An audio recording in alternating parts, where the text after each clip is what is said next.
How do they do it में आज देखिए कैसे जापानी सबसे खतरनाक मछली को पकड़ते, पकाते और खाते हैं। कैसे एक अकेली मालगाड़ी पूरे अमेरिका में हजारों जगहों पर सामान पहुंचाती है। और कैसे स्कॉटिश ब्रेव हार्ट किल्ट के लिए 700 से ज्यादा किस्मों का ऊन बुनते हैं। हम आपको दुनिया भर में ले जाएंगे और दिखाएंगे how do they do it. Hiroshi Yamaguchi की नसें फौलाद की हैं और पैसा पानी जैसा। ये एक बड़ी रकम उस जायकेदार डिश पर खर्च कर रहे हैं जो इन्हें कुछ ही मिनटों में खत्म कर सकती है। पफर फिश के स्लाइस, जिसे जापानी फूगो कहते हैं। इस पफर के जहर का कोई तोड़ नहीं है, इसलिए शेफ को मछली बहुत खास तरीके से पकानी पड़ती है ताकि इनके ग्राहकों की जान ना जाए। How do they do it? ये है फूगू, दुनिया की सबसे खतरनाक मछली। ऐसी हर मछली में इतना नर्व एजेंट टेट्रोडोटॉक्सिन होता है कि 30 लोगों की जान चली जाए। यह जहर साइनाइड से 100 गुना ज्यादा खतरनाक होता है। पिन की नोक बराबर टुकड़ा भी जानलेवा हो सकता है। सैकड़ों जापानी लोग फूगू खाकर मारे जाते हैं। इसके बावजूद इस लजीज मछली की मांग काफी है। जायकेदार है। फूगू जायकेदार है। हाँ, फूगू जायकेदार है। हाँ।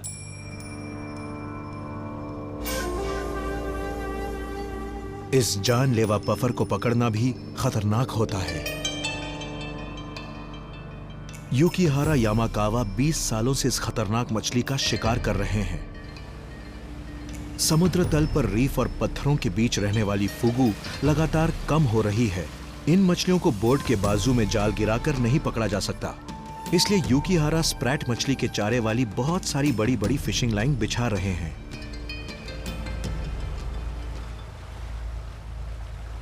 अब मछुआरों के पास लंबे इंतजार के सिवाय कोई चारा नहीं है।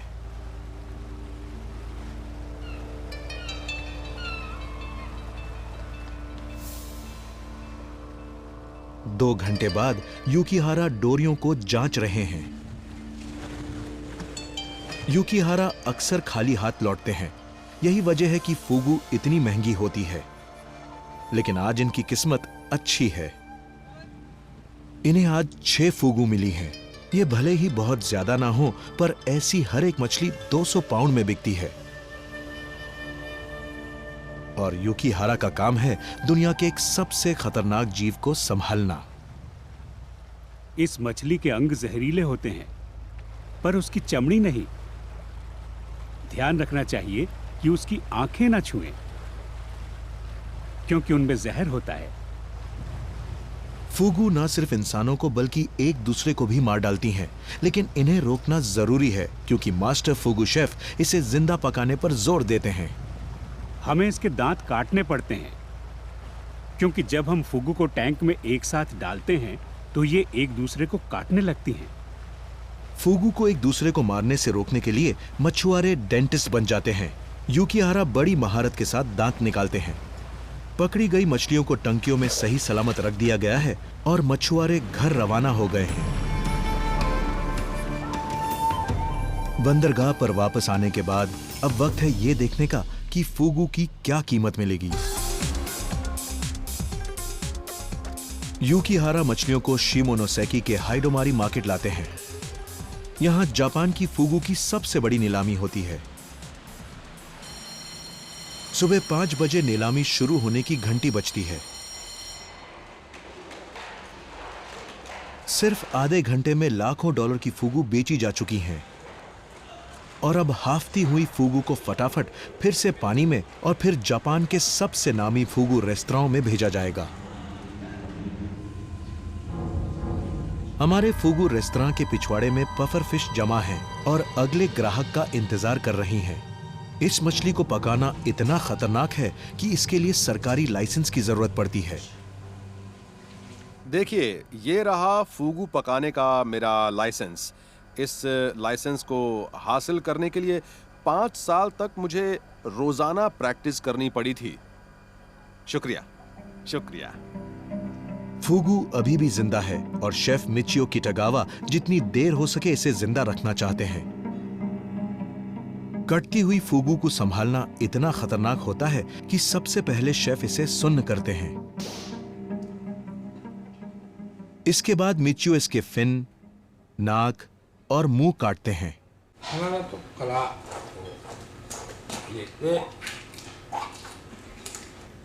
और इसके बाद वो फूगू की चमड़ी और अतड़ियां निकालना शुरू करते हैं। मैं ये काम 35 सालों से रोजाना कर रहा हूँ, इसलिए मुझे इस मछली को संभालना आता है।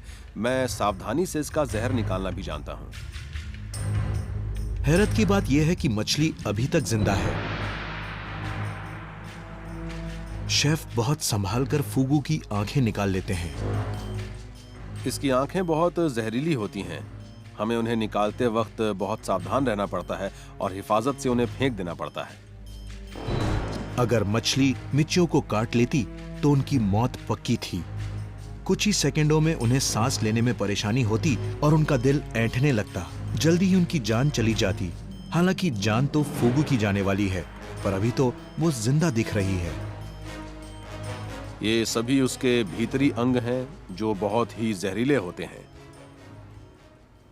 ये फूगू के वजन का 1/4 हिस्सा होते हैं और बहुत जहरीले भी।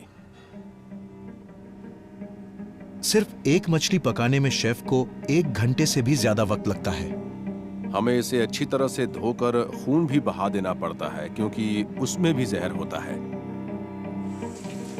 कम से कम 30 मिनट तो इसे सिर्फ धोने में लगते हैं और इस काम में 60 लीटर पानी खर्च हो जाता है।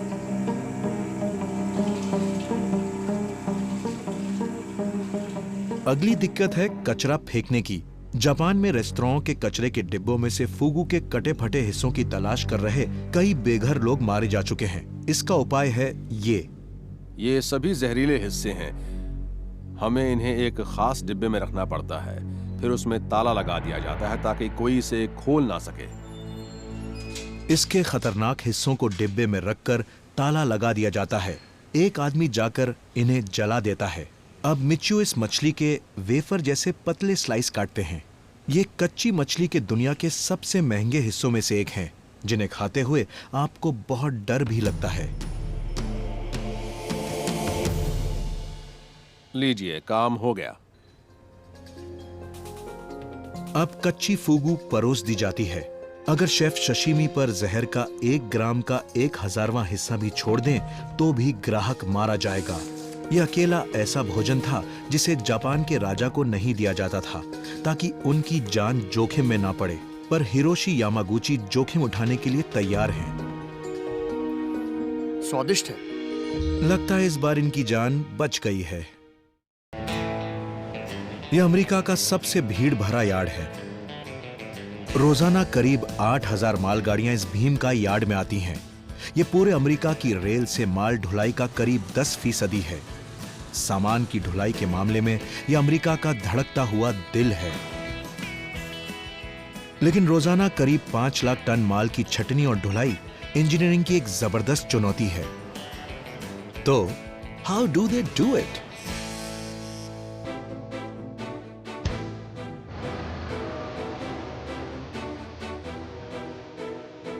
ये बड़ी मालगाड़ी कैलिफोर्निया से 2 दिन पहले चली थी। दिक्कत यह है कि इसका माल पूरे अमेरिका की सैकड़ों अलग अलग जगह पर उतारा जाना है। हर माल को सही जगह पर पहुंचाने के लिए ट्रेन के 105 डिब्बों को अलग करना पड़ता है और फिर 20 अलग अलग ट्रेनों में जोड़ना पड़ता है। लेकिन कैसे?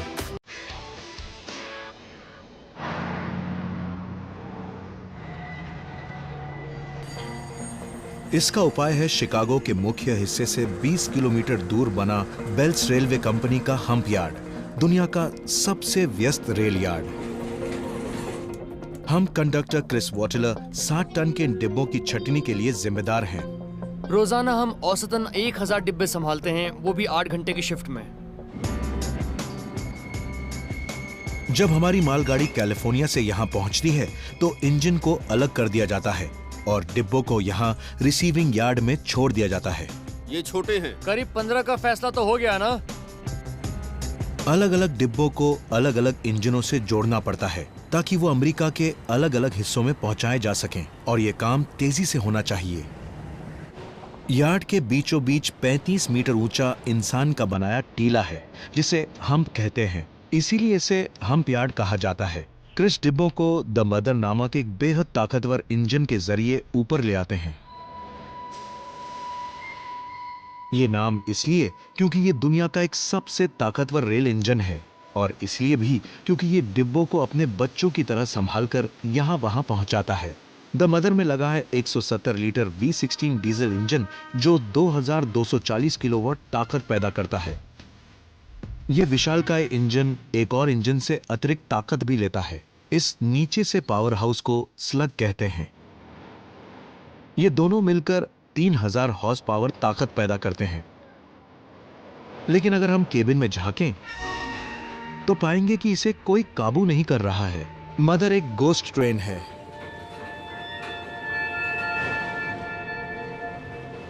आजकल द मदर को रिमोट कंट्रोल से चलाया जाता है। स्टेलियोस पेरिस जैसे लोग द मदर के जरिए माल ट्रकों की लंबी कतार को हम्प के ऊपर पहुंचा देते हैं। इस वक्त आपको गाड़ी के ये जो डिब्बे नजर आ रहे हैं, द मदर इनके पीछे आएगा और इन्हें धकेल कर पहाड़ पर पहुंचा देगा, हम्प पर पहुंचा देगा।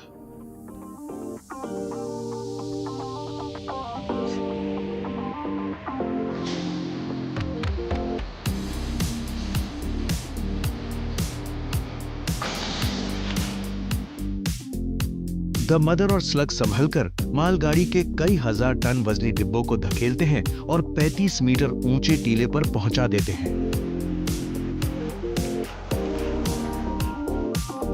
पहुंचने वाले डिब्बों पर हम्प के ऊपर बने ब्रिज से नजर रखी जाती है। अब कंप्यूटर द मदर को एक तरह से अपने काबू में ले लेता है। मैं द मदर को कंप्यूटर से जोड़ देता हूं। वही फैसला करता है कि ट्रेन कितनी तेज चलनी चाहिए। वैसे मैं चाहूं तो ट्रेन को अभी भी रोक सकता हूं, पर कंप्यूटर और हम कंडक्टर दोनों मिलकर ट्रेन की रफ्तार को काबू में रखते हैं। जैसे जैसे हर डिब्बा हम्प पर पहुंचता है, स्टेलियोस उसे अलग करते जाते हैं। कंप्यूटर हर डिब्बे पर नजर रखता है और स्टेलियोस को बताता है कि उसे कब अलग किया जाए। ये आ गया 371, इसे मैं वहां जोड़ दूंगा।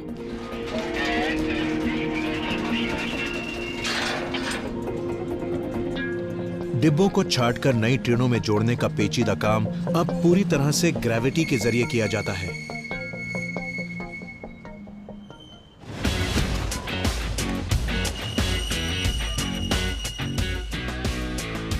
हम्प के नीचे लुढ़कते हर डिब्बे को कंप्यूटर अलग अलग पॉइंट्स को बदलते हुए 25 अलग अलग पटरियों पर पहुंचा देता है।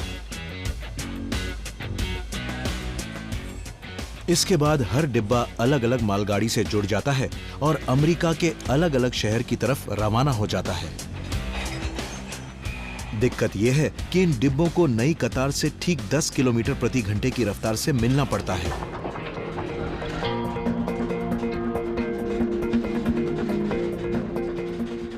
अगर रफ्तार इससे ज्यादा हुई तो आने वाला डिब्बा दूसरे डिब्बों से टकराकर उन्हें पटरी से उतार सकता है। उतरने वाले डिब्बों की रफ्तार को काबू करने के लिए पटरियों पर रिटार्डर नामक बड़े बड़े ब्रेक फिट किए गए हैं। कंप्यूटर हवा के दबाव से रिटार्डर को उठा देता है और पहियों को जकड़ लेता है। इससे कार धीमी हो जाती है। सिस्टम इंजीनियर रोनाल्ड वंडर जानते हैं कि अगर जरूरत से ज्यादा ब्रेक लगे तो हम्प यार्ड का सारा काम ठप पड़ सकता है। अगर हम रफ्तार बहुत कम कर दें तो डिब्बा नीचे तक नहीं पहुंच पाएगा, बीच में ही रुक जाएगा और काम ठप हो जाएगा।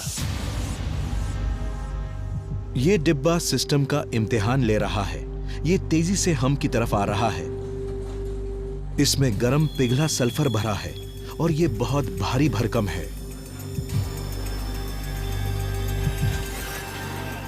भारी भरकम डिब्बों पर हल्के डिब्बों से ज्यादा ब्रेक लगाने पड़ते हैं। अगर वो बहुत जोर से टकराएं तो डिब्बों को नुकसान के साथ साथ धमाका होने का डर भी रहता है। रोनाल्ड इस पर पैनी नजर रखे हुए हैं।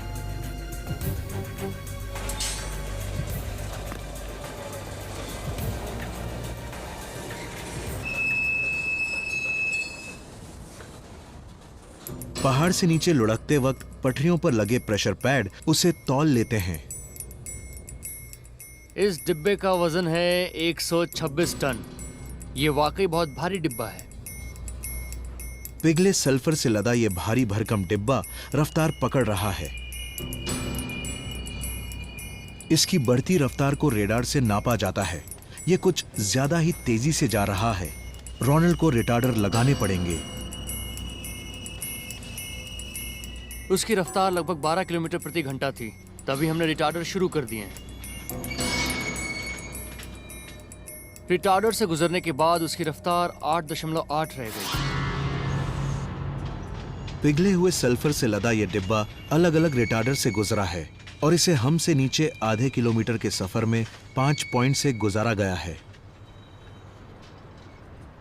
लेकिन लगता है कि रोनाल्ड ने इसकी रफ्तार को खतरे से बाहर ही रखा है।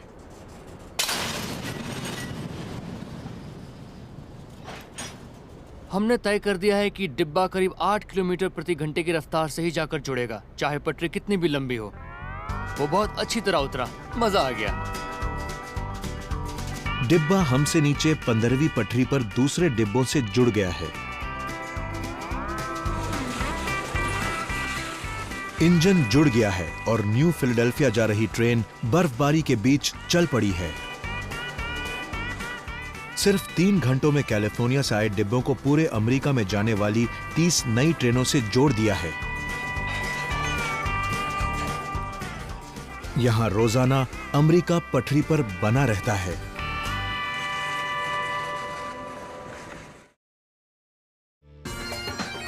पहाड़ी इलाका, स्कॉटलैंड की कई प्राचीन जनजातियों का खानदानी ठिकाना।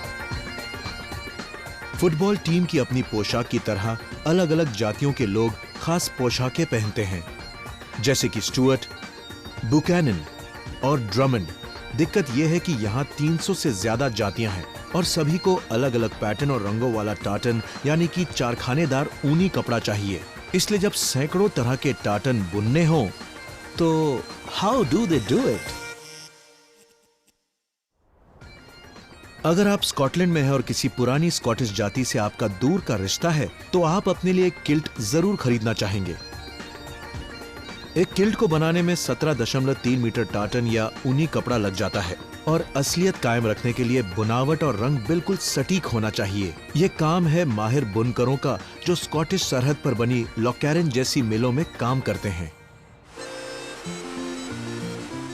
यकीन मानिए ये लोग 700 किस्मों का टार्टन बुनते हैं और सबसे बड़ी दिक्कत यह है कि जाति के हिसाब से रंग बिल्कुल सही होना चाहिए। यहाँ ऊन सफेद रंग का ही आता है। रॉनी विल्सन जैसे माहिर लोग अलग अलग किस्म के रंग तैयार करते हैं। टार्टन का सारा खेल रंग पर टिका है। कहाँ कौन सा रंग होगा और वो आपस में किस तरह मिलेंगे, ये बहुत ही अहम होता है। इस पूरे काम की सबसे जरूरी चीज है ये। कभी जातियां पौधों और बेरियों को खास तरीके से मिलाकर अपने अलग रंग तैयार करती थीं। लेकिन इतना सारा कच्चा माल खोजने के बजाय रॉनी सिंथेटिक केमिकल से ठीक वैसे ही रंग बना देते हैं। रंग एकदम सटीक होना चाहिए। ये डिजिटल तराजू हैं और 0.1 ग्राम तक सटीक होते हैं। इतनी बारीकी से काम किया जाए तब जाकर रंग एकदम सही बनता है। इसके बाद रॉनी रंग का घोल या लिकर टंकियों में मिलाते हैं। सबसे जरूरी यह है कि रंग पूरे धागे में एक जैसा चढ़े। रंग एक जैसा चढ़े, इसके लिए घोल को इन छेदों से अंदर भेजा जाता है। इसे बीच में से या फिर बाहर से या भीतरी सिरे से अंदर भेजा जा सकता है। इससे पूरे धागे पर एक जैसा रंग चढ़ता है। 1 घंटे बाद रॉनी टेस्ट के लिए धागे की एक डोरी निकाल लेते हैं और उसे अपने नमूने से मिलाते हैं। ये ऊन टेस्ट में कामयाब रहा है। अब इसे बुनकरों के पास टार्टन बुनने के लिए भेजा जा सकता है। टार्टन का खास पैटर्न या सेट रंगीन धागों को टेढ़ा मेढ़ा बुनकर तैयार किया जाता है। इसे वॉप और वेफ्ट कहते हैं। वॉप लंबाई में चलता है और जिमी हिल इसे तैयार करते हैं। वॉप के धागे एक खास तरीके से चलने चाहिए ताकि ऑर्डर के मुताबिक टार्टन तैयार किया जा सके। हर धागा अपनी सही जगह पर जाना चाहिए। जैसे ही जिमी 240 रंगीन धागों को सही सिलसिले में लगा देते हैं, वो उन्हें बुनाई मशीन के घूमने वाले ड्रम में पिरो देते हैं। जब सारे धागे बंध जाते हैं तो जिमी बुनाई मशीन को चालू कर देते हैं। वॉप सही सिलसिले में बुने गए हैं, पर अभी तो काम आधा ही हुआ है। एक जैसा पैटर्न बनाने के लिए अब जिमी को इसकी एक मिरर इमेज तैयार करके सिलसिले को पूरा करना पड़ेगा। इसके लिए ये धागों को काटकर इन्हें उल्टे पैटर्न में पिरो देते हैं। अब जिमी को दोनों हिस्सों को बिना किसी उलझाव के जोड़ना पड़ता है। ये इस प्रक्रिया को तब तक दोहराते हैं जब तक कि 2 मीटर चौड़ा और 32 मीटर लंबा थान तैयार नहीं हो जाता। अभी भी जिमी का वॉप कपड़े में नहीं बदला है। अब इसमें वेफ्ट बुने जाएंगे जो अगल बगल बुने जाते हैं। धागा इस मशीन में डाला जाता है जिसे वेफ्ट एक्यूमुलेटर कहते हैं। इसका तनाव एकदम सही होना चाहिए। फिर धागे इन वेफ्ट सेलेक्टरों से होकर गुजरते हैं। हर बांह अलग रंग को काबू करती है। ये एक पियानो की तरह काम करते हैं। धुन बदलने का मतलब है दूसरी तरह का टाटन तैयार होना।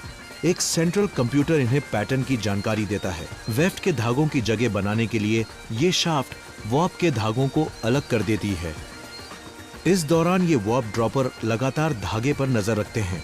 अगर कोई वॉप ड्रॉपर गिर जाता है तो इसका मतलब है धागा टूट गया है, जिससे पूरी बुनाई मशीन रुक जाती है। रोजाना ये मिल 600 मीटर टाटन बुनती है। इससे 82 पारंपरिक किल्ट बनाए जा सकते हैं। लेकिन स्कॉटलैंड की जनजातियों के आधुनिक पुरखों की जरूरत का ये एक छोटा सा हिस्सा भर है।